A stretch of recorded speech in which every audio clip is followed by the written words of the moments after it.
Welcome to the deep dive. Let's get straight to it. That sharp, stinging pain you might be revising. The one that's not exactly a comfortable topic, anal fissures. You sent us your notes, and our mission today is to really dive deep and make sure you've got this nailed for your MSRA. Absolutely. Yeah, you've clearly put in the work compiling these notes. What we'll do now is, crystallize that information. We'll move through it logically, definition, causes, right through to management, complications, all the key stuff. Think of this as your targeted, high-yield review session. Right, okay, so laying the groundwork. What exactly is an anal fissure? Okay, so at its core, an anal fissure is basically a tear, a Right. disruption, yeah, in the lining of the anal canal. Your notes point out it's usually in the lower part near the anal opening. And the most common trigger, it's physical trauma, usually from bowel movements. Imagine like a stool that's a bit too hard or large. It can stretch and tear that delicate lining, and that's what causes the pain. And your notes also differentiate between acute and chronic. Can you unpack that a bit? Sure, yeah, we distinguish them based on how long they've been around. So if it's been less than 6 weeks, that's acute. If it hangs around for 6 weeks or longer, then we're talking chronic. And that difference matters for treatment, as we'll see. But fundamentally, in both cases, it's that tear causing pain during defecation. Adults, children, both. The good news, though, the point to remember is most cases do respond well to non-surgical stuff. Okay, defined. Now let's dig into the why, the etiology. What actually causes these fissures? Right, the main trigger, as we said, is that mechanical stretching and tearing. Mhm. Hard or large stools passing through. That's the usual starting point. But there are definitely contributing factors. Chronic constipation is a big one, obviously leads to harder stools more often. But interestingly, chronic diarrhea can do it too. Inflammation, repeated passage of stool that can irritate and damage the lining. Inflammatory bowel disease, especially if it causes ulcers nearby, that's another factor. And anal intercourse can sometimes cause tears. Your notes also mention primary versus secondary fissures. What's the key distinction there for our revision? Yeah, that's clinically useful. So a primary fissure is one that just seems to happen without an obvious underlying condition causing it directly.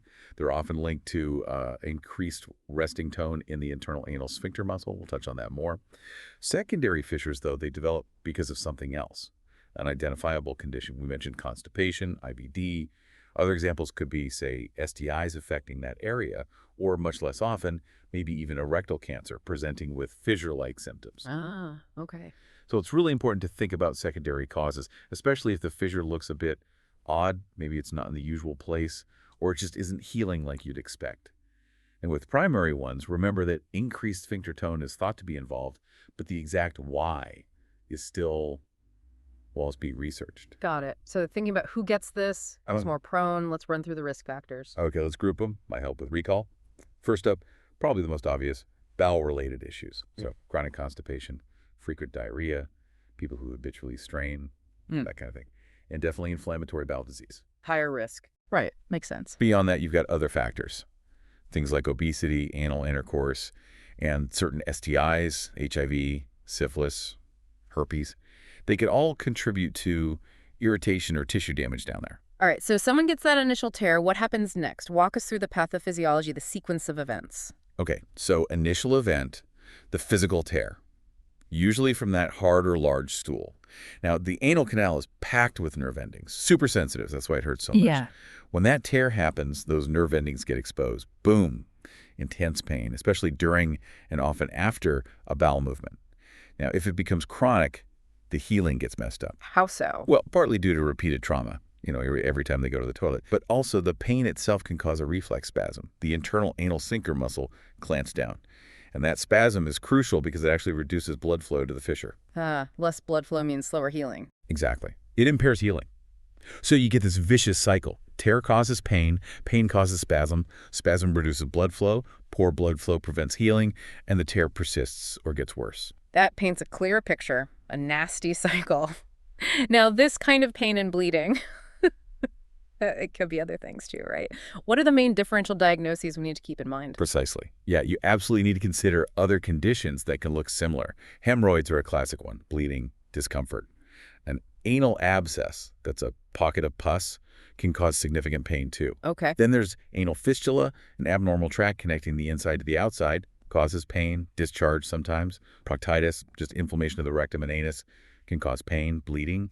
And though less common, you have to think about anal cancer, and also perianal sepsis, a bad infection around the anus. So quite a few possibilities. Definitely underscores why a proper assessment is needed to get the right diagnosis. And how common is this condition? What's the epidemiology look like? Well, the exact UK prevalence isn't perfectly known, interestingly. But your notes are right, it is common, affect all ages. Seems slightly more frequent in younger adults, perhaps. Lifetime incidence is estimated around 11%, so definitely not rare. 11%? Wow. Yeah, peak age is often quoted as sort of second to fourth decades, so 20s, 30s, 40s, and it hits men and women pretty equally. Importantly, acute fissures are more common than chronic ones. Suggests many do heal relatively quickly on their own or with simple measures. Okay, let's get down to the patient experience. What are the key clinical features? What should make you think, this could be an anal fissure? The symptoms can be quite distinctive. Number one is intense pain during bowel movements. Really characteristic. Patients often use strong words. Your notes mention passing shards of glass. That's a common description. Sharp burning pain. Ouch. Yeah, that paints a picture. And the pain can linger, sometimes for minutes, even hours afterwards. Another key feature, bright red blood. Usually just a small amount. Seen on the toilet paper after wiping, maybe streaks on the stool, not usually mixed in. Bright red is key there, yeah. Yes, suggests it's coming from right near the exit, not higher up. Patients might also complain of anal itching or irritation. And often, if you look carefully, you might see the actual tear or crack in the skin. And the location of that tear, that's important, isn't it? A big clue. Huge clue, absolutely. About 90% of the time, the fissure is on the posterior midline. So the back edge, if you like. If you find one somewhere else, like laterally on the side, that's a bit of a red flag. Meaning? Meaning you should think harder about those secondary causes we mentioned.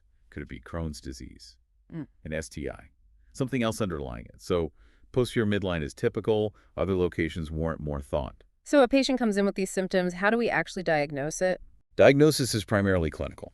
It's based on the patient's story, that history of characteristic symptoms, and a careful physical exam. Getting a good history is vital.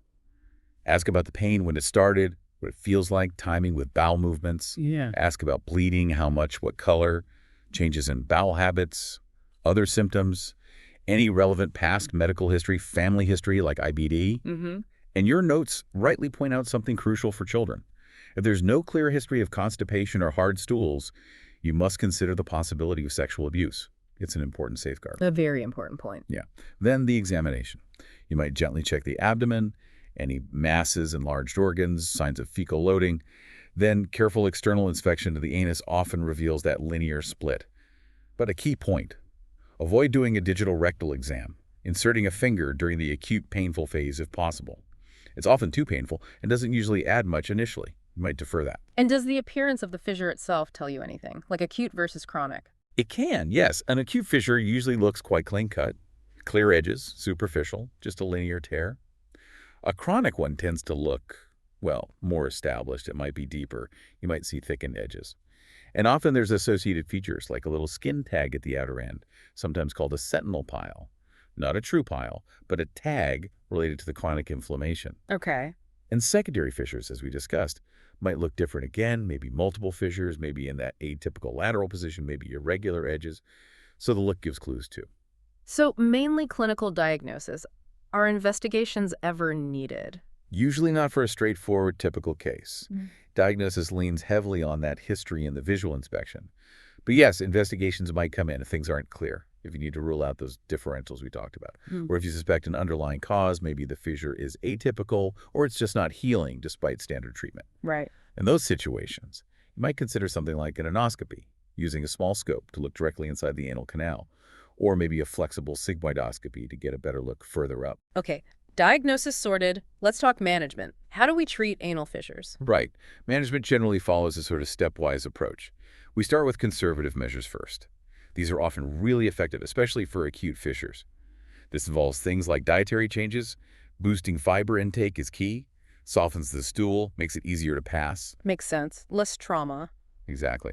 And establishing regular bowel habits, trying not to strain, that's crucial.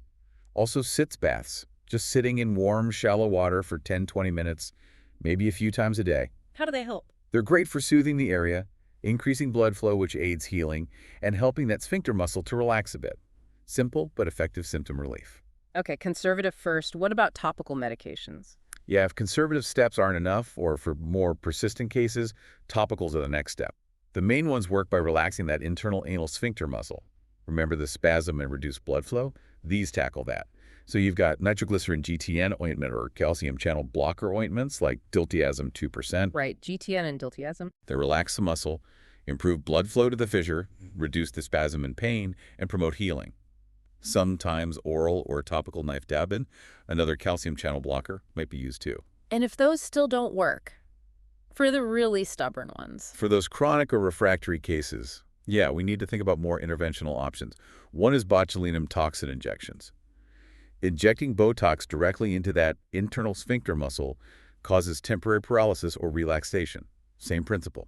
Reduce spasm, improve blood flow, let it heal. Botox, interesting. And then there's surgery. Surgical sphincterotomy is considered the gold standard for chronic fissures that haven't responded to other treatments. It involves making a small cut in the internal sphincter muscle. Your notes also specifically break down management for acute versus chronic. They do, yeah. So for acute fissures, focus is really on symptom relief and conservative stuff. Soften the stool, high fiber, lots of fluids. Maybe lubricants like petroleum jelly to ease passage. Topical anesthetics for pain, simple painkillers. For chronic fissures, you continue all the dietary and stool softening advice, but GTN ointment is often the first-line drug treatment.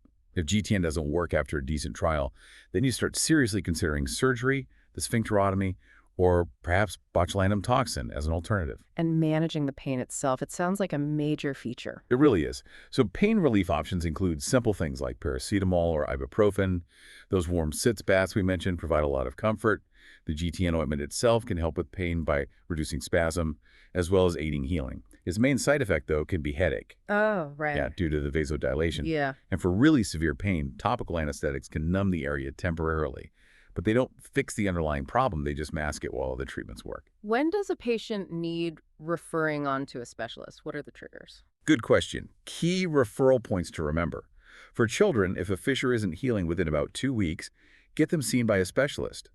For adults, referral is generally needed if pain is ongoing after, say, 6 to 8 weeks of proper conservative and maybe topical treatment. Or if they keep getting recurrent fissures. Or if a fissure has been there for more than maybe 12 to 16 weeks, definitely chronic by then. And elderly patients with persistent fissures or any slightly worrying features should probably be referred to. And what happens in secondary care? You mentioned sphincterotomy. Yes, the main surgical procedure is the lateral internal sphincterotomy, cutting a small part of the internal sphincter muscle on the side. Your notes mention a high cure rate, around 85%, which is accurate. It's very effective. That's pretty good. It is. There are other surgical options, posterior sphincterotomy, fissurectomy, sometimes combined with Botox, but lateral internal sphincterotomy is the most common. The main aim of all surgery here is to lower that resting anal pressure, reduce the spasm, improve blood supply, and allow the fissure to finally heal properly. So looking ahead, what's the prognosis? What can patients expect long term? Overall, for acute fissures, the prognosis is really good. Most heal up within a few weeks with those conservative measures. Chronic or recurrent ones, while they can be more challenging, they might need those more intensive treatments. Recurrence can happen, especially if just treated with topical GTN, for instance. It's not uncommon. Overall, about half of patients probably heal with non-surgical management alone. Okay. For kids, again, early referral, if it's not healing, is important. Prognosis for secondary fissures really depends on managing whatever the underlying cause is, the IBD, the infection, etc. And for those chronic fissures that end up needing surgery, the lateral internal sphincterotomy. Prognosis is excellent for healing the fissure, very high success rate. But there is a small risk, and patients need to know this, of minor long-term changes in continence. Usually subtle things like difficulty controlling wind, maybe slight leakage occasionally. It's not common, but it's a potential downside of cutting the muscle. Understood. And finally, what are the potential complications if fissures aren't managed well or they just become chronic? Right. If left untreated or poorly managed, the main issue is it just becomes a chronic, recurring problem. Persistent pain impacts quality of life significantly. Another potential complication is anal stenosis. That's a narrowing of the anal canal from scarring due to the chronic inflammation. It makes passing stool even harder. Oh, right. Another cycle. Exactly. And less commonly, you could get complications like an anal abscess forming nearby or even developing into an anal fistula. These need more complex treatment. Okay, let's pull this all together for revision. Right. What are the absolute must-know points about anal fissures for the MSRA? Okay, key takeaways for MSRA. Definition. Tear in the anal canal lining, usually posterior midline, often trauma from hard stool. Acute is 6 weeks, chronic is 6 weeks. Remember that split. Etiology. Think hard stools, constipation, but also diarrhea, IBD. Primary fissures often linked to high anal tone. Risk factors. Bowel issues, constipation, diarrhea, IBD straining, obesity, anal intercourse, some STIs. Pathophysiology. Tear pain, sphincter spasm, reduced blood flow, impaired healing, that's chronic. Differentials, crucial. Hemorrhoids, abscess, fistula, proctitis, cancer, sepsis. Don't miss those. It's exactly. Epidemiology. Common, all ages. Peak young adults.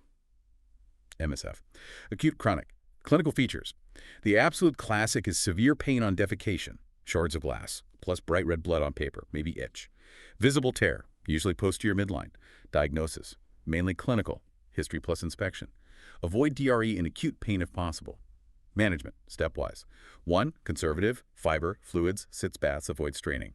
2. Topicals, GT on watch for headache or diltiazem. 3. Refractory cases, Botox or surgery. Lateral internal sphincterotomy, high success, small incontinence risk. Prognosis, acute, usually good. Chronic may need surgery. Recurrence possible. Surgery very effective, but counsel risk.